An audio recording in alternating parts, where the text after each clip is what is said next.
اور جن علاقوں کو آزاد کر لیا گیا ہے وہ لوگ امن میں ہیں، ان کو رہنے دیجئے۔ تو اگر آپ اس طریقے سے کچھ اقدامات کرتے ہیں تو ہم جنگ سے باہر آ سکتے ہیں۔ اگر آپ کہیں گے کہ واپس چلے جاؤ، اپنی فوج یہاں سے نکال لو، جو آزاد کیا چھوڑ دو، اس کو خیرسون چھوڑ دو فار ایگزامپل، اوپر کے علاقے پوری پٹی چھوڑ دو، تو یہ ہم سے نہیں ہوگا۔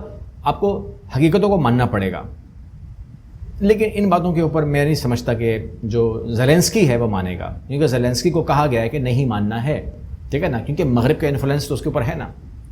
ایک اور طرف حالات خراب ہو سکتے ہیں شدت کے ساتھ، نظر رکھیں گے ہم، میں اور آپ مل کے۔ وہ کیا ہے؟ شمالی کوریا ویسے ہی سرفرا سا ملک ہے، مطلب اتنا کوئی زیادہ اس کا وہ نہیں ہے۔ شمالی کوریا نے کہا کہ میں سیٹلائٹ لانچ کرنے کو تیار ہوں، میں سیٹلائٹ لانچ کرنے جا رہا ہوں۔ اب یہ اس کا خواب ہے، یہ اس کا ڈریم ہے، کس کا؟ شمالی کوریا کا۔ اندازہ لگائیے، وہ ملک جو امریکہ کو بھی کچھ نہیں گنتا، وہ کہتا ہے کہ میں ایٹم بم مار دوں گا، یہ وہ والا ملک ہے۔ جاپان نے کہا کہ ہم اس کو، اگر آپ نے سیٹلائٹ لانچ کیا ہم اس کو مار گرائیں گے۔ تو مجھے اس میں کچھ کہنے کی ضرورت نہیں ہے، مجھے خبر سنانے کی ضرورت نہیں ہے۔